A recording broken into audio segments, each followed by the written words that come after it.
வணக்கம். வாங்க நம்ம எல்லாரும் சேர்ந்து ஒரு அற்புதமான பயணத்துக்கு போகலாம்.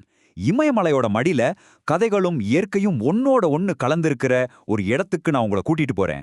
அங்க இருக்கிற ஒரு ஏரி, அது வெறும் தண்ணி மட்டும் இல்ல, அதுக்குள்ள ஒரு பெரிய ரகசியமே புதைஞ்சிருக்கு. வாங்க அந்த ரேணுகாவின் கதையை நாம தெரிஞ்சுக்கலாம். ஒரு நிமிஷம் யோசிச்சு பாருங்களேன். ஒரு ஏரி வெறும் தண்ணி இல்லாம ஒரு பெண் தெய்வத்தோட உடம்பாவே இருந்தா எப்படி இருக்கும்? இந்த ஒரு கேள்விதான் இமாச்சல பிரதேசத்துல இருக்கிற ரேணுகா ஏரியோட பிரமிக்க வைக்கிற கதைக்குள்ள நம்மள கூட்டிட்டு போகுது. இது வெறும் ஒரு இடம் இல்ல, இது ஒரு தெய்வம். சரி, இந்த ஏரிக்கு இவ்வளவு முக்கியத்துவம் வர காரணம் என்ன? அதுக்கு பின்னால ஒரு பழங்கால புராண கதை இருக்கு. வாங்க அந்த கதைக்குள்ள இப்ப நாம முழுசா இறங்கலாம். எல்லாமே சகஸ்ரார்ஜுனன் அப்படிங்கிற ஒரு பலம் வாய்ந்த மன்னரோட பேராசையில இருந்து தான் தொடங்குச்சு.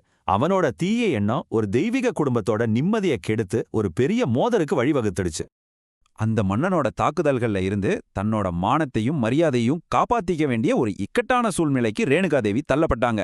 அவங்களுக்கு முன்னாடி ரெண்டே வழிதான் இருந்துச்சு. ஒன்னே அவமானம், இல்லனா தியாகம். கதையோட முக்கியமான திருப்பு முனையே இதுதாங்க. ஆனா ரேணுகாதேவி அவமானத்துக்கு தலை வணங்கல. அதுக்கு பதிலா ஒரு தெய்வீக மாற்றத்தை தேர்ந்தெடுத்தாங்க. தன்னோட உடலையே தியாகம் செஞ்சு எப்பவும் அமைதியா இருக்கிற இந்த புனித ஏரியாவே அவங்க மாறினாங்க.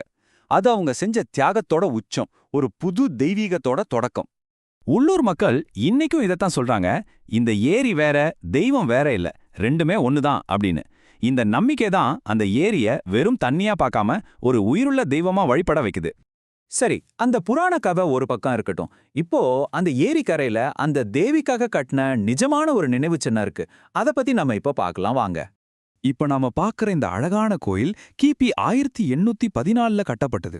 யோசிச்சு பாருங்க, கிட்டத்தட்ட 200 வருஷத்துக்கு மேல ரேணுகா தேவியோட கதை இந்த இடத்துல எவ்வளோ ஆழமா வேரூன்றி இருக்குங்கிறதுக்கு இதுவே ஒரு பெரிய சாட்சி. இந்த கோயிலோட அமைப்பே ரொம்ப ஸ்பெஷலுங்க. அழகான பீச் கலர்ல 2 குவிமாடங்களோட பார்க்கவே ரொம்ப அழகா இருக்கும்.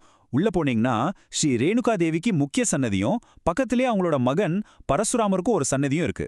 பக்தர்கள் ஏரியில புனித நீராடுறதுக்காக நேரா ஏரிக்கே போற மாதிரி படித்தரைகளும் அமைச்சிருக்காங்க. சரி, கதை கேட்டாச்சு, கோயிலையும் பார்த்தாச்சு. ஆனா இந்த கதை இன்னிக்கும் உயிரோட இருக்குன்னா அதுக்கு காரணம் அங்க வருஷா வருஷம் நடக்கிற ஒரு பெரிய திருவிழா தான். அத பத்தி இப்ப தெரிஞ்சுக்கலாம் வாங்க. இந்த திருவிழா எப்படி நடக்கும்னு சொல்றேன் கேளுங்க. முதல்ல பரசுராமரோட சிலைய ஒரு வெள்ளி பல்லக்குல தூக்கிட்டு வருவாங்க. அப்புறம் அந்த புனித ஏரிக்கரையில தாயும் மகனும் சந்திக்கிற ஒரு உணர்ச்சிகரமான நிகழ்வு நடக்கும். மக்கள் எல்லாரும் அந்த புனித நீர்ல மூழ்கி எந்திரிப்பாங்க. அதுக்கப்புறம் 5 நாளைக்கு பாட்டு, பூஜை, கொண்டாட்டம்னா அந்த இடமே களை கட்டிடும். நீங்க ஒருவேளை இமாச்சல் பிரதேஷ் போக பிளான் பண்ணீங்கன்னா இந்த பிரபோதினி ஏகாதசி சமயத்துல, அதாவது அக்டோபர் இல்லனா நவம்பர் மாசத்துல போறதுக்கு ட்ரை பண்ணுங்க.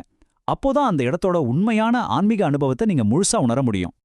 இதுவரைக்கும் நம்ம ஏரியாவையும் கோயிலையும் பத்தி ரொம்ப பக்கத்துல இருந்து பார்த்தோம். இப்போ கொஞ்ச தூரமா நின்னு ஒரு பெரிய படமா இந்த இடத்த நாம பார்க்கலாம் வாங்க. இந்த ஏரிக்கு புராண கதை மட்டும் இல்ல, ஒரு புவியியல் சிறப்பும் இருக்கு. கிட்டத்தட்ட 2.5 கிலோமீட்டர் சுற்றளவு கொண்ட இதுதான் இமாச்சல பிரதேசத்திலேயே இருக்கிற மிகப்பெரிய இயற்கை ஏரி. ஒரு பக்கம் தெய்வமா கும்பிடுற இந்த ஏரி, இன்னொரு பக்கம் இதை சுத்தி ரேணுகா வனவிலங்கு சரணாலயம் இருக்கு. இங்க நம்பிக்கையும் இயற்கையும் ஒன்னோட ஒன்னு கைகோர்த்து வாழுது. இந்த மாதிரி இடங்களை தீர்த்தம்னு சொல்லுவாங்க. தீர்த்தம்னா என்ன தெரியுமா? அது வெறும் புனித நீர் இல்ல. எங்க பக்தி, தவம், இயற்கை இது 3 ஒன்னா சேருதோ அந்த இடம்தான் தீர்த்தம். அங்க போனா நமக்கு ஒரு ஆன்மீக புத்துணர்ச்சி கிடைக்கும்னு சொல்லுவாங்க. ரேணுகா ஏரியோட கதை நமக்கு ஒரு விஷயத்த நல்லா ஞாபகப்படுத்துது. நம்மள சுத்தி இருக்கிற மலைகளும் ஆறுகளும் ஏரிகளும் வெறும் மண்ணும் தண்ணியும் இல்ல, அது ஒவ்வொன்னுக்குள்ளேயும் காலத்தால் அழிக்க முடியாத பல கதைகள் புதைஞ்சிருக்கு. தொடர்ந்து மாறிட்டே இருக்கிற இந்த உலகத்துல நம்ம நிலப்பரப்புகள் நமக்காக இன்னும் என்னென்ன கதைகளை ஒளிச்சு வச்சிருக்குமோ? இந்த கேள்வியோட இந்த பயணத்தை இங்க முடிச்சுக்கிறேன்.